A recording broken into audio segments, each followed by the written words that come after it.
হরে কৃষ্ণ, প্রণাম সবাইকে। পড়ছি মহাভারতের আদি পর্ব থেকে কণ্বমুনির আশ্রম বৃদ্ধি।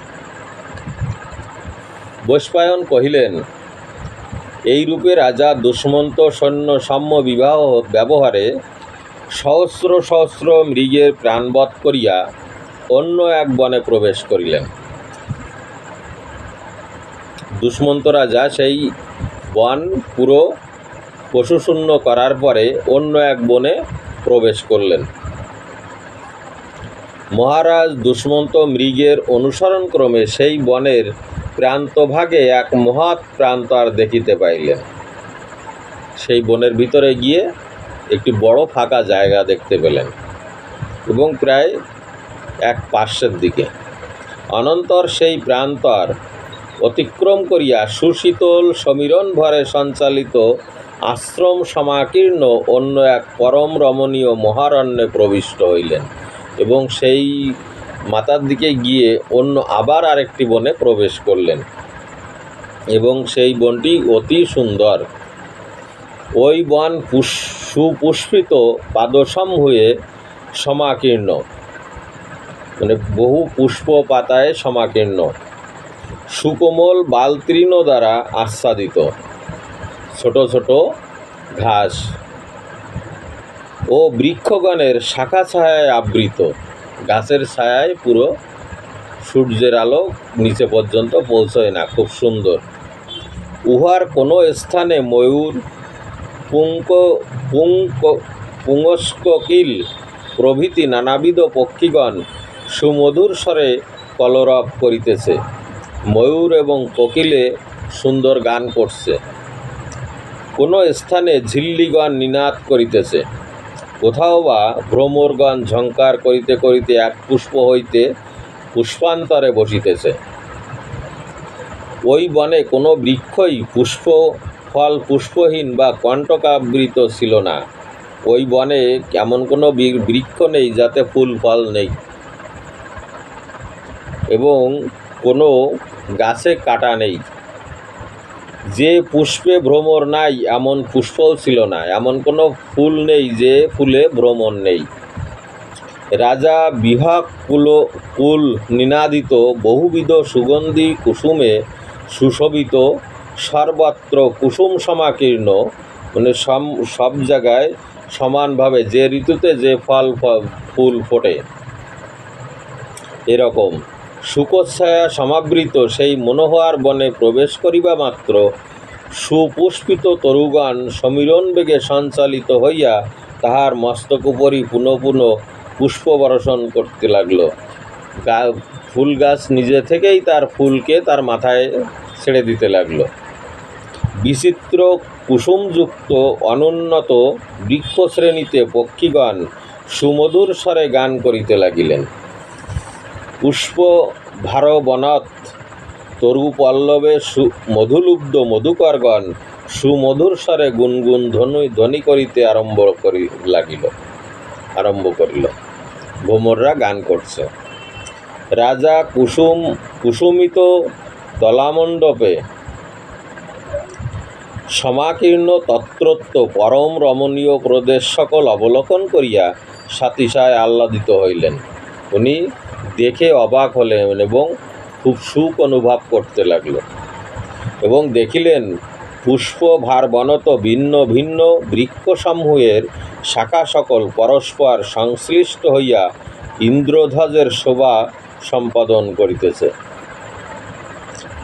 সিদ্ধ চারণ গন্ধর্ব অশ্পরাগণ মত্ত বানরযূত কিন্নরসমূহ তথায় নিরন্তর বাস করিতেছে। অশ্পরাগণও সেখানে ঘুরে বেড়াচ্ছে এবং পুষ্প বেণুবাহী সুস্পর্শ সুশীতল গন্ধবহ সর্বদা বইতেছে, মানে বায়ুতে এত সুন্দর গন্ধ ছড়াচ্ছে, মোহিত হয়ে যাচ্ছে। এই রূপে রাজা সেই পরম রমণীয় নদী কচ্ছস্থ, মানে নদীর তীরে বনের শোভা নিরীক্ষণ করিতেছেন। উনি ঘুরে ঘুরে দেখছেন। ইত্য অবসরে তন্মধ্যে এক শান্ত সরসপদ আশ্রমপদ দেখিতে পাইলেন, যেন আশ্রমে কেউ নেই, একটা সুন্দর ঘর। আশ্রমটি নানাবিধ বৃক্ষে সমাকীর্ণ, তাহার মধ্যস্থলে আহ্বনীয় অগ্নি প্রজ্বলিত আছে। অর্থাৎ উঠোনের মাঝখানে একটি গর্ত করে সেখানে আগুন জ্বালানো থাকে আশ্রমে। বালখিল্য প্রভৃতি মুনিগণ চারিদিকে উপবিষ্ট রইয়াছেন। বালখিল্য মুনিগণ সেখানে সেই অগ্নিকুণ্ডের চারিদিকে বসে আছেন। প্রভৃতি মুনিগণ চারিদিকে উপবিষ্ট রইয়াছেন এবং পুষ্প সংস্তরণযুক্ত অগ্নিগৃহ সকল শোভা পাইতেছে। ওই আশ্রমের সমীপে হংস, বাঘ, চক্রবাক প্রভৃতি বহুবিধ জলচর পক্ষীগণে সংকীর্ণ। পুণ্যদকা মানে পশু পাখি সব চারিদিকে ঘুরে বেড়াচ্ছে, কেউ কোনো শব্দ করছে না। সুখস্পর্শা মালিনী নদী প্রবাহিত হইতেছে। আশ্রমটি মালিনী নদীর পাশে অবস্থিত। তথায় সিংহ, ব্যাঘ্র প্রভৃতি হিংস্র সপাদগণও শান্ত স্বভাব, শান্ত গুণাবলম্বী। পশু, হিংস্র বাঘ পর্যন্ত সেখানে শান্ত। তদ্দর্শনে রাজা সাতিশায় আহ্লাদিত ও চমৎকৃত হইলেন। রাজা দেখে অবাক হলেন। মহারাজ দুষ্মন্ত অমারলোক সদৃশ্য এই মনোহর আশ্রমের সমীপবর্তিনী সর্বজীবজননী তুল্য পুণ্যতনয়া সেই মালিনী নদীর শোভা অবলোকন করিতে করিতে ভ্রমণ করিতে লাগিলেন।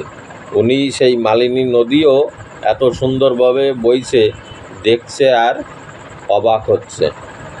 তাহার পুলিনে চক্রবাক সকল সতত ক্রীড়া করিতেছে। রাজহাঁস, চক্রবাক বলা হয় রাজহাঁস। তারা সেই নদীতে কিনারায় খেলা করছে। কিন্নরগণ সর্বদা বাস করিতেছে। বানর, ভাল্লুকাদি জন্তুগণ অবিরত বিচরণ করিতেছে। তপোধনগণ নিরন্তর বেদধ্বনি করিতেছে এবং মত্ত হস্তিজুত, শার্দুলজুত ভুজগেন্দ্রগণ অনবরত ক্রিয়া করিতেছে। ওই আশ্রম ভগবান কাশ্যপের পুণ্য আশ্রম। এটা কাশ্যপ মুনির আশ্রম। মালিনী নদী এবং মহর্ষিগণ সেবিত সেই পরম রমণীয় আশ্রম দর্শনে রাজা দুষ্মন্ত অত্যন্ত কৌতুকাক্রান্ত হইয়া তন্মধ্যে প্রবেশ করিতে বাসনা করিলেন। তখন তিনি ওই আশ্রমের মধ্যে ঢোকার চেষ্টা করলেন এবং ভাবলেন যে আমি এই আশ্রমের মধ্যে যাই।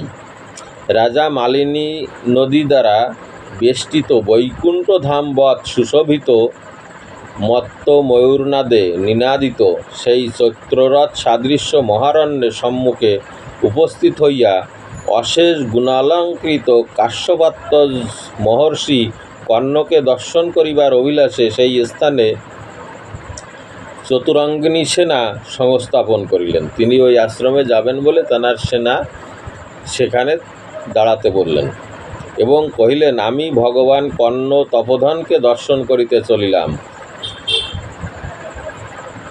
কশ্যপ মুনির পুত্র কর্ণ।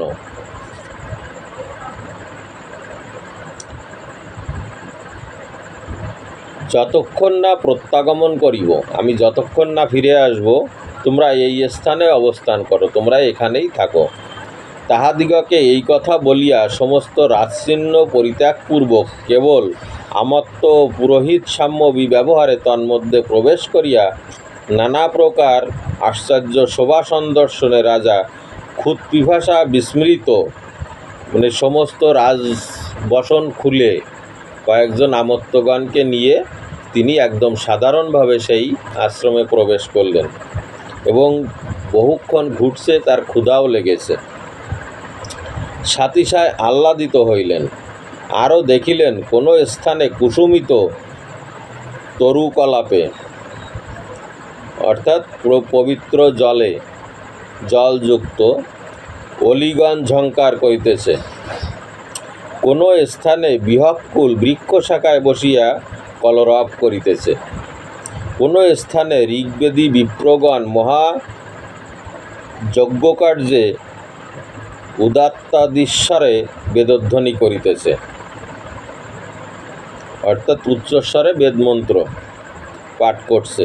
কোনো স্থানে চতুর্বেদ বেত্তা নিয়তব্রত মহর্ষিগণ উপবিষ্ট আছেন। স্থানান্তরে যথাত্মা জিতেন্দ্রীয় অথর্ব বেদবেত্তা সমাগতা সকল পাদক্রমাদি সহিত সংহিতা উচ্চারণ করিতেছে।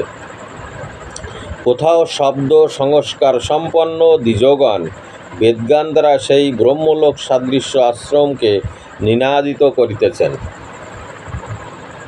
কোনো স্থলে যজ্ঞ অনুষ্ঠানক্রম, পুরাণ, ন্যায়, তত্ত্ব, অগ্নিবিবেক, শব্দশাস্ত্র, ছন্দ, নিরুক্ত, বেদ বেদাঙ্গ প্রভৃতি নানা শাস্ত্রে পারদর্শী বিশেষ কার্যজ্ঞ মোক্ষধর্মপরায়ণ